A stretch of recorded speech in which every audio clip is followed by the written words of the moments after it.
Billy, can you hear me, buddy? I got you. Awesome. Ready to rock. Awesome. See you. Looking good. Looking good. All right.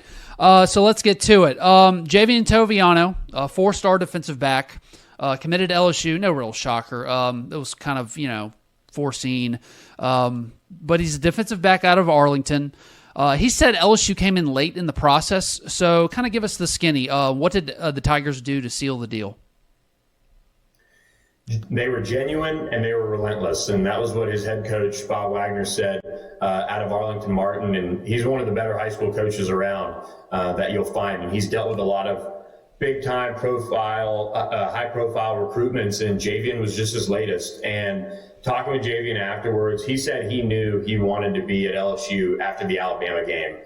There's been buzz around his recruitment dating back to Bayou Splash, dating back to his official visit for the Southern game, that he was going to commit. But before the Alabama game, he said he was leaning to staying in state. And he went back to Baton Rouge for another visit, and he said, I couldn't hide it. That was when I knew I wanted to be at LSU. And so he still played things very close to the vest. He didn't tell anyone until he told Robert Steeples last night at their in-home visit. And, what a relief for LSU. This is somebody that they invested a ton of time in, a Texas prospect who a lot of people early on pegged him as a Texas A&M battle. And just slowly but surely, they chipped away. And Robert Steeples deserves a lot of credit. Brian Kelly was a big part of it as well. Sherman Wilson. They did a great job with Javien and his entire family. And his mom even told me that from their first visit, that was where she wanted him to be. And this is a young man that is about as well-spoken as it gets, very thorough in his decision-making process, and somebody that, really turned over every stone. He quietly took visits elsewhere to Texas A&M, and even Baylor, and wanted to take some visits and ended up not taking those after the Alabama game came and went when LSU hosted him last. So you got to give the staff a lot of credit. This is not an easy thing to do, especially a program like Arlington Martin that has sent prospects to A&M, prospects to Texas. This is a big win for Robert Steeples and LSU. I mean, this is a position of need. I heard you talking about Jalen Davis-Robinson entering the portal. This is somebody that is physically ready to step in right away and contribute at cornerback for LSU. Yeah, absolutely. So you said you fill in at cornerback. So he is a true outside corner? Is he a hybrid, like a nickel? I've seen people say different things on recruiting websites. Some listing him as a safety or a corner. Where does he fit in Matt House's defense? Yeah, they're gonna try him out at corner right off the bat. I think that's one thing when you look at scheme by scheme. That's where you can kind of see some differences in opinion. LSU played Mekhi Garner at corner. He's a bigger corner, and I kind of see Javien challenging at that spot early on when he gets on campus in January. And that's where LSU sees him. Some people see him at safety, and I can see that as well. He's not somebody that's a burner. I mean, that's just, his game is being physical, technically sound. He does change direction well. But in terms of corners, when you look at the high-end guys, they're regularly in those elite 40 and elite 100-meter times. So Javien is going to be that more physical type of corner, somebody to get up in your grill, play a little press. He's very polished. He is ready to go physically. Just from a size perspective, he's been in what I would compare to a very, very small college program in Arlington Martin. I mean, that facility over there is indoor, big weight room, and he's a big time prospect, and he is physically ready to step in and play in the SEC right away because of that. And it's going to be a corner right now for LSU, but he does have versatility to play both corner and safety. So LSU, by my count, has 25 commits to the class. Toviano makes it 25. So with the unlimited freshman signing class that the NCAA has now allowed for guys to get back up to 85 scholarship players on their roster, is there like a hard number that Brian Kelly is shooting for out of the freshman class? Like, is it like, okay, we have to at least get to 29 or 30 that you know of? I don't think so, and this is the good thing about the way their class has worked out for the most part. is that they had the majority of the class done and locked in by the time really this 2022 season kicked off. And then they were just gunning for the big fish.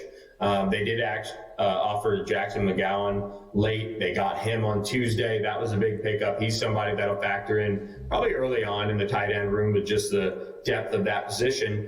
And then they went after Javien Toviano and got him as well. Desmond Ricks is somebody who reclassified, and LSU's right in the thick of it for Desmond Ricks. And then they're still in it with Nicholas Harbor. They're looking for another defensive tackle, especially now that Duron Reed flipped away.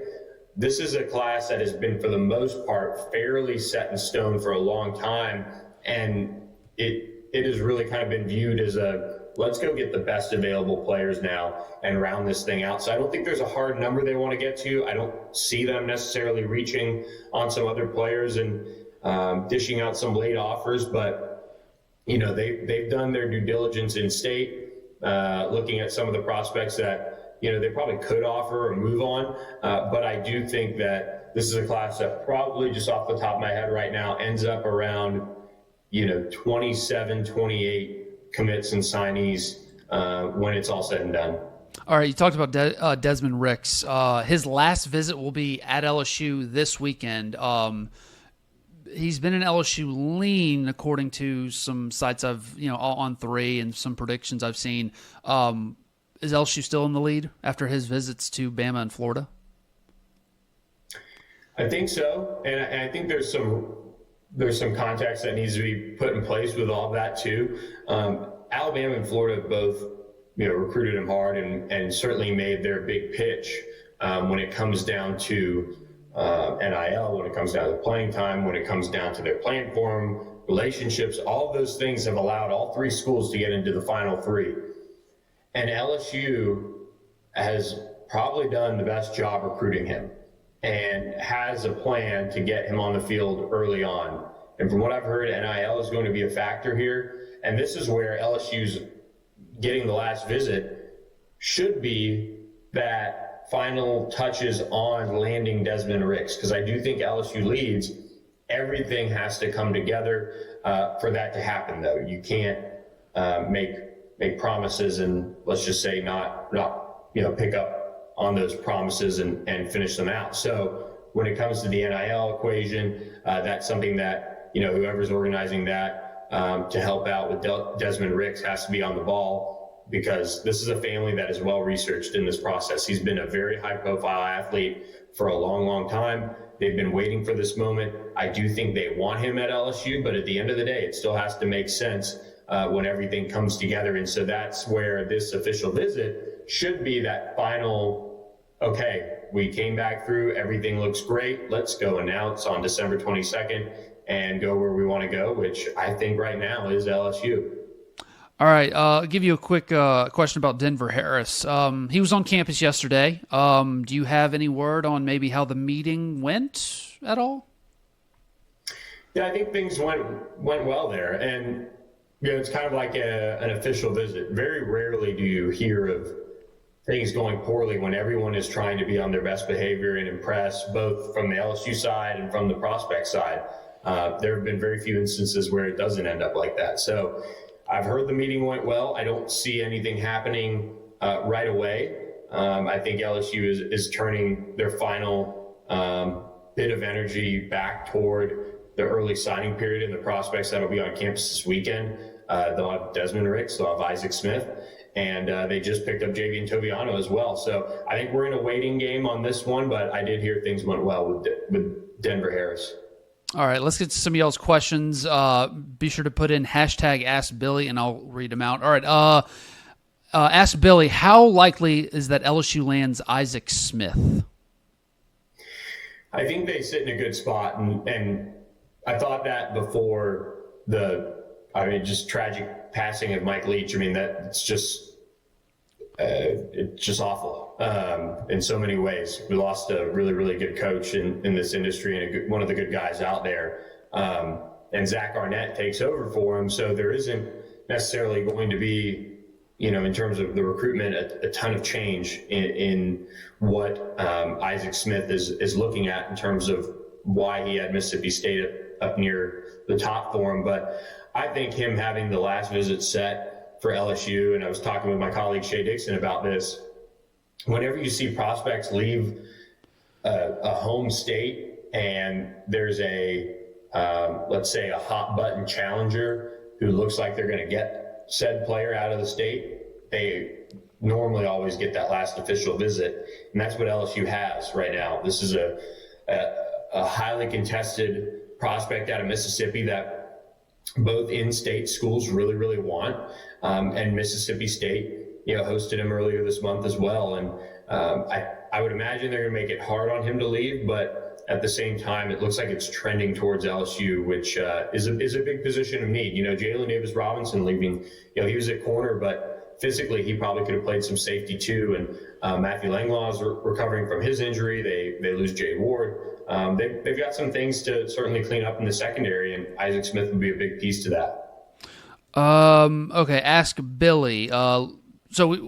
Shay Dixon had said something about Aaron Anderson. There was mutual interest. He came on with us at FM Digital Media earlier this week between LSU and Aaron Anderson.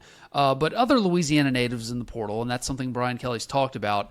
Jalen Reed, the defensive tackle from the Florida Gators, and Javien Thomas, the return specialist for Mississippi State. Any word on LSU making an offer there? I think Jalen Lee is somebody that, when you look back at the Ed Ogeron era, they probably should have held on to him just because he's a big body. Certainly, being a Louisiana kid, he would have probably stuck around and stuck it out, and he would have addressed your defensive tackle need. That's a position that LSU certainly needs, and he played a little bit at Florida, but it really hasn't panned out for him. I don't know if that is something they're going to really go all in on.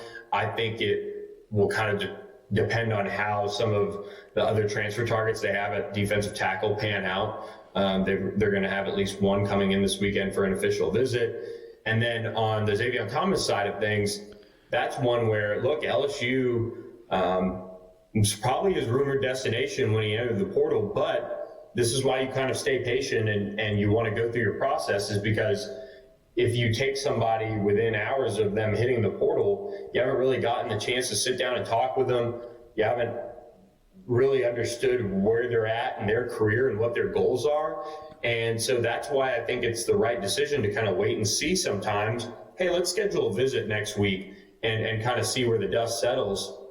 You don't always have to have everything to come together as soon as you enter the portal. And so I think if Aaron Anderson is somebody that LSU's targeting and things look good there, that I think it would almost be redundant to take Javien Thomas. And I would imagine LSU feels the same on that front.